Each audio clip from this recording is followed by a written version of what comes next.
Buenos días, buenas tardes a todos, bienvenidos. Soy Jorge del Valle de BlackRock y muchas gracias por unirse a nuestro podcast Encuentro. El día de hoy conversaremos con Samantha Ricciardi, quien es la CEO global de Santander Asset Management y cuenta con una vasta experiencia en el mundo de las inversiones, en el mundo del asset management. Vamos a conversar con Samantha prácticamente de tres temas. El primero, su desarrollo profesional. El segundo, la equidad de género en nuestra industria. Y el tercero, nuevas tendencias en la industria de asset management. Así que bienvenidos, disfruten.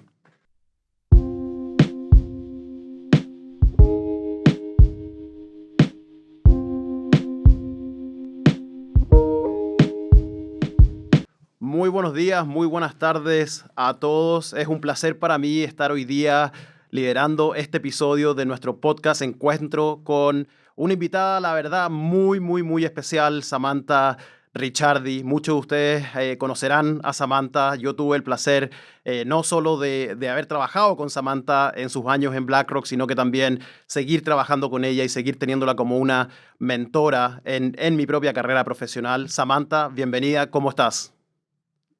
Hola, Jorge, qué gusto tenerte. Chistoso estar de este lado. Encantada de estar en este programa. Muchas gracias. Bienvenida y vamos a hablar un poco de eso, vamos a hablar un poco de nuestra industria y cómo a veces somos clientes unos de otros, somos competidores unos de otros, vamos a hablar un poco de tendencias, pero antes de eso, introducirte, Samantha. Obviamente eres mexicana, nosotros trabajamos juntos en México, cuando yo viví en México, yo chileno viviendo en México. Partiste tu carrera en Citi, en Londres, para después moverte a otro asset manager, Shredders, en México, donde llegaste a ser country manager de su oficina. Después de eso viniste a BlackRock a liderar parte de nuestro negocio y te convertiste en la country manager de BlackRock en México. Eh, Te moviste a Londres con nosotros mismos y hoy día eres la CEO de Santander Asset Management. Todo el mundo conoce Santander, todo el mundo sabe lo importante del banco que es para nosotros en Latinoamérica, los latinoamericanos. Entonces, Samantha, quizás si te parece, quería conversar de tres temas hoy día en particular.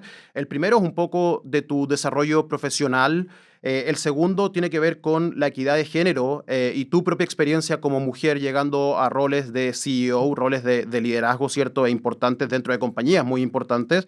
Y el último, como bien mencionaba antes, hablar de tendencias en nuestra industria, en la industria de asset management. ¿Suena bien?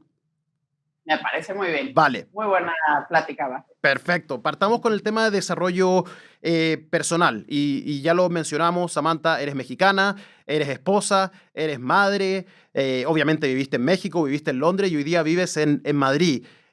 ¿Cómo es tu día a día? Me imagino que tienes que llevar hijos al colegio, pero a la vez estás despertando cuando los mercados siguen siempre avanzando. ¿Cómo es tu día a día? ¿Cómo es tu rutina? Qué horror, que siento que esta va a ser una de las de, oye, ¿cuáles son los tips para una vida exitosa y llevar todo el día? Así que no va a haber grandes tips en eso. En este voy a ser súper transparente sobre cómo es, porque creo que lo que siempre digo es que no hay una fórmula perfecta para las cosas. Yo creo que número uno sí es cómo te sientes y la actitud que tengas. Yo creo que así es como de menos arranco yo mi día. Y sí trato de pensar en un par de cosas que me den mucho gusto para arrancar mi día, porque como bien dices, empieza muy temprano y empieza con pocas cosas bajo control cuando tienes tres hijos y tres hijos adolescentes. Entonces, vámonos a un día normal cuando no estoy viajando, porque creo que comentabas antes, como CEO de Santander Asset Management, que estamos en 10 países.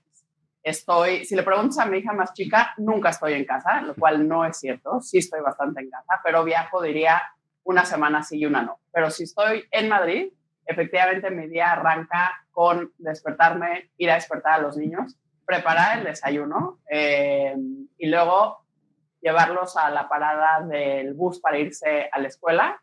Y luego sí, que eso debo decir que es algo bueno de Madrid. El día termina tarde, pero también empieza un poco más tarde. Entonces, después de eso, trato de regresar corriendo a la casa, me subo a la pelotón y no hago bien lo del pelotón porque entonces estoy viendo mis emails. Hablabas de cómo arrancan los mercados. Yo me siento en la pelotón 7:15 y ya estoy empezando a ver cómo va a arrancar el día. Y así de menos en mi mente ya tengo un poco más claro cómo va a pintar el día y ya empieza a súbete al coche o vete caminando a la oficina y ya arranca el día, pero arranca el día de Europa y luego a partir de más o menos las 5 de la tarde arranca el día de Latinoamérica, que termina un tanto tarde, como ayer estuve en una llamada hasta la 1 de la mañana, entonces eso hace para un muy largo día. Eso es lo que muchas veces en BlackRock, y recordarás, llamamos ser un global citizen, ¿cierto? Trabajamos muchas veces en esta industria a través de distintas zonas horarias, lo cual a mi parecer es lo que hace entretenida este trabajo también, esta chamba, como dicen en México, de poder trabajar con distintas culturas, con distintas tendencias. Samantha, y a todo esto también mencionaste lo de Pelotón, yo también invertí, no voy a decir que gasté, invertí en una y también la estoy usando, pero también... ahora que lo mencionaste, me estoy dando un poco cuenta que yo también chequeo mis emails cuando estoy en la Pelotón. Voy a tratar de dejar de hacer eso para realmente enfocarme en esa media hora. Te quiero hacer una pregunta que me hicieron a mí la semana pasada y me pareció interesante. Me dijeron, Jorge, en tu trayectoria, en tu carrera, en este caso en BlackRock, ¿cuál ha sido tu punto de inflexión? ¿Dónde sentiste que dejaste quizás de correr tan rápido sin a veces tener una meta y pudiste empezar a correr quizás un poco más lento, pero teniendo una visión clara de hacia dónde íbamos? ¿Cuál fue tu punto de inflexión en tu carrera? Me quedé pensando en que dijiste que te preguntaron cuándo empezaste a correr menos rápido. Eso no me la creo. Entonces no creo que ya empezaste a correr menos rápido. Era un poco tener una visión más de largo plazo, quizás, sabiendo ese objetivo al que quieres llegar.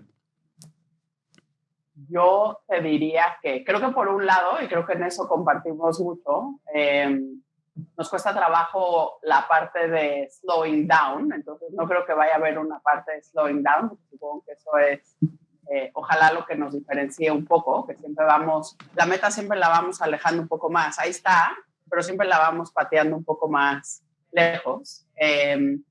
Pero sí te diría que un punto de inflexión importante sí fue cuando estaba llevando BlackRock México e hicimos la adquisición grande que fue comprar fondos Citibanamex. Ahí sí tuve la ocasión como de tomar un paso para atrás y ver, como dicen en inglés, the forest for the trees, y un poco entender más bien hacia dónde estamos yendo desde un punto de vista más estratégico y más de largo plazo. Y yo creo que también ahí lo que jugó algo muy particular, y tú te recordarás también de eso, era que estábamos buscando cómo influenciar el mercado mexicano y ayudar a la gente a pensar más en cómo ser un inversionista, más allá de un ahorrador. Y eso sí fue un momento importante, de ver cómo estabas construyendo más algo hacia el largo plazo que nada más una meta de más corto plazo. Entonces sí te diría que ese sin duda fue uno de los momentos de inflexión importantes en mi carrera. Es interesante la reflexión y estoy de acuerdo con tus comentarios. Como te dije, me hicieron esa pregunta a mí también la semana pasada, estaba en San Francisco, y mi respuesta fue cuando me moví a México. Ese fue mi punto de inflexión, ese fue el punto donde hicimos esa adquisición también y en donde empezamos a quizás pensar más allá del día a día en objetivos de largo plazo. Así que compartimos eso también. Sam, volviendo un poco al tema de zonas horarias, trabajar con distintos países, con distintas culturas. ¿Cómo has visto tú que se desarrolla quizás tu liderazgo o cómo lidias con gente en distintas culturas? Obviamente el negocio de Santander es muy importante en España, es muy importante en países como el Reino Unido, es muy importante en Latinoamérica, también en Brasil, cierto que también tiene un poco una cultura a veces un poco distinta al resto de los países de Latinoamérica. ¿Cómo en tu día a día te desarrollas trabajando con distintas culturas? Muy buena pregunta. Yo creo que un par de reflexiones ahí. Creo que por un lado, sí vengo de una cultura bastante diversa y eso sin duda ayuda. Tengo papá italiano, crecí en México, me casé con un belga, he vivido en diferentes países. Entonces creo que venir de ese tipo de cultura te hace a ti mucho más abierto y flexible a entender otras culturas. Porque en eso crecí. Yo creo que eso por un lado. Por el otro lado siempre he tenido mucho más una mente curiosa de querer conocer gente de diferentes países, con diferentes culturas, diferentes idiomas y demás, lo cual de nuevo creo que te hace mucho más abierto a absorber y querer aprender de los demás. Pero el tercer punto que yo creo que es el que quisiera que ojalá sea uno de los que me defina es sí estoy abierta a entender a gente de diferentes lugares con sus propias idiosincrasias. Creo que entrar pensando que todo el mundo debe pensar como tú o responder como tú esperarías que la gente responda es un gran error. Y he aprendido un montón con eso, de aprender de gente que piensan de distintas maneras. Y uno de mis grandes pensamientos es que siempre hay que darle a la gente un beneficio de la duda. Y creo que en la parte de trabajar con gente de diferentes lados y te pones en su lugar, siempre vas a aprender algo nuevo si estás abierto. De acuerdo, me gusta el beneficio de la duda y me gusta también compartir el no asumir mala intención, el siempre asumir que algo viene de una buena intención, creo que hace una gran diferencia en el día a día.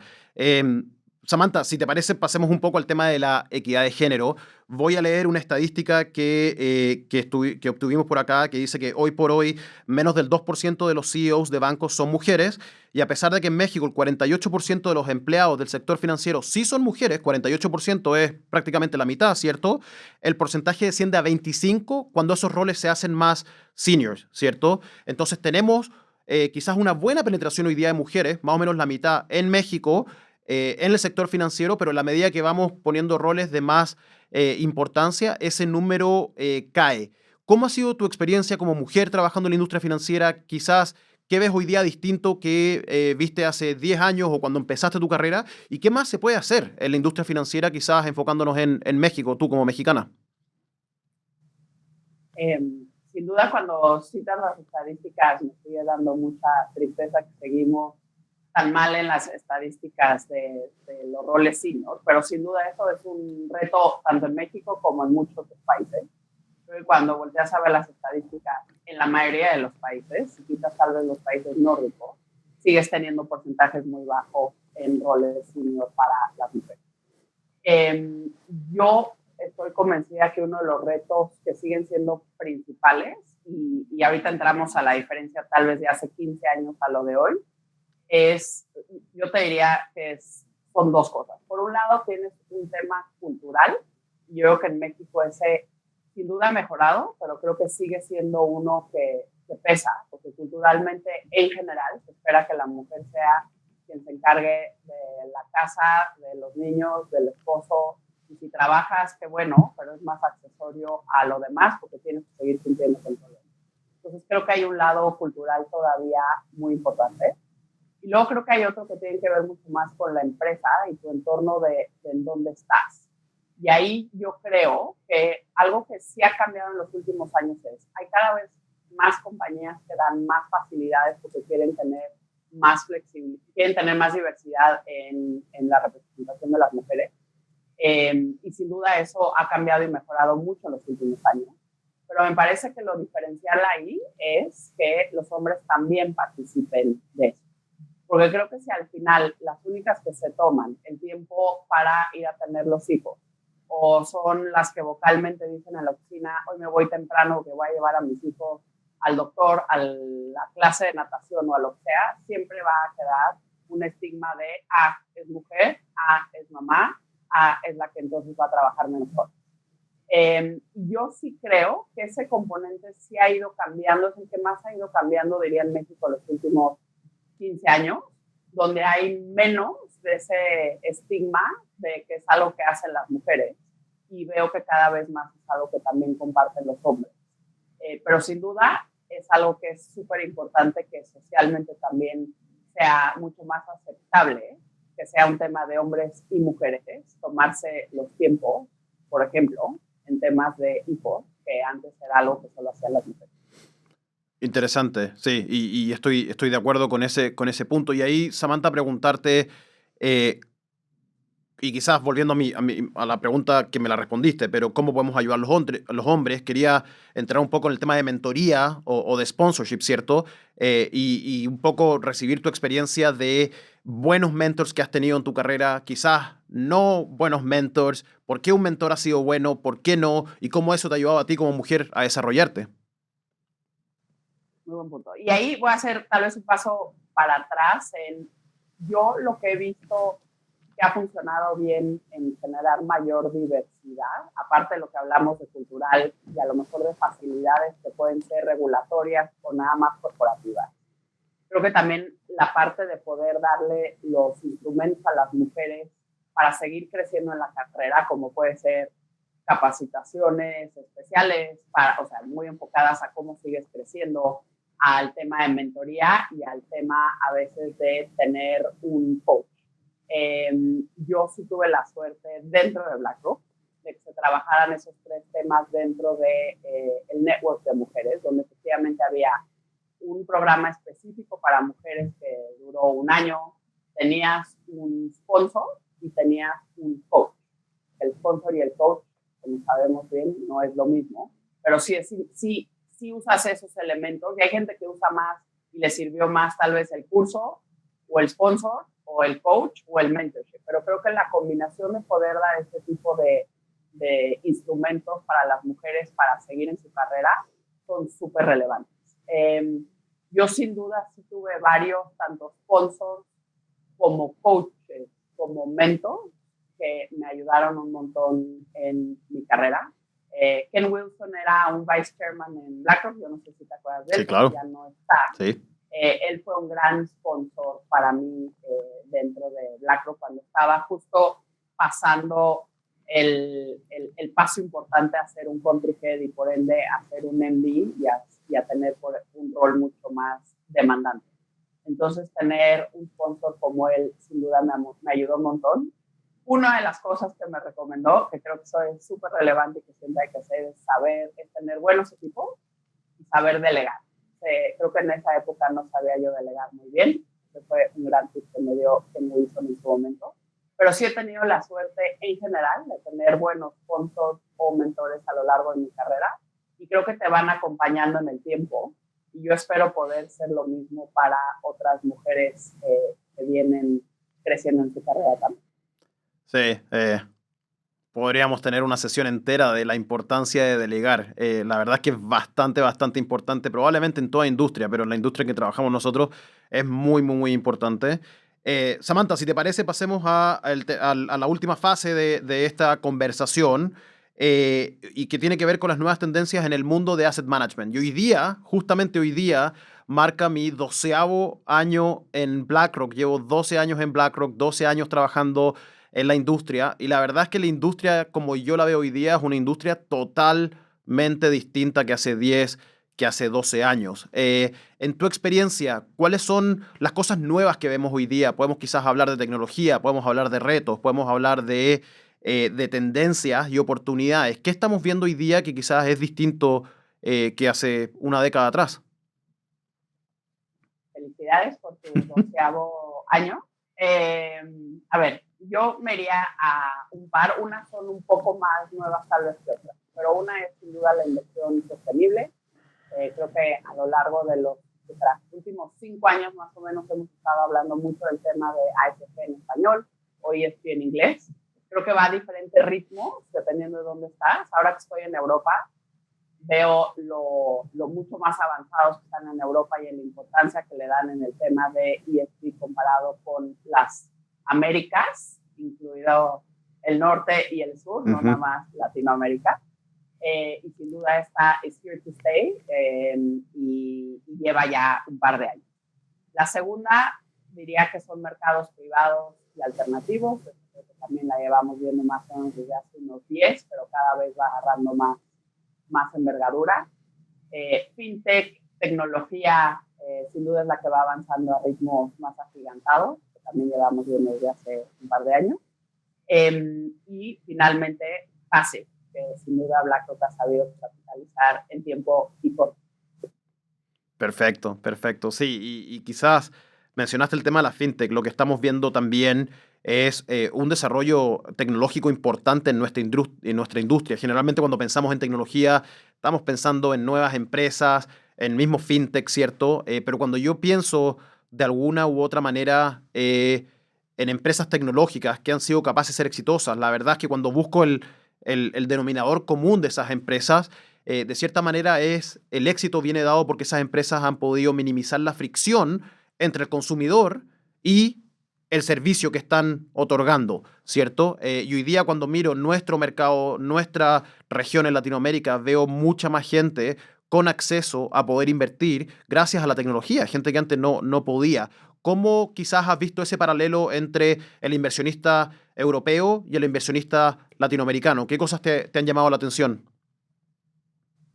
Sin duda, yo creo que la parte de acercar al inversionista de una manera mucho más ágil y mucho más rápida, sin duda creo que es lo que más estamos viendo en todos lados. Sí quiero decir que Latinoamérica me parece que está más avanzado en todo el tema fintech en general que en Europa. Entonces eso sin duda sí me ha parecido bastante increíble que la cantidad de cosas que ha habido en Latinoamérica en los últimos años, no sé si es por un tema de regulación o nada más por un tema de innovación, he visto mucho más en Latinoamérica.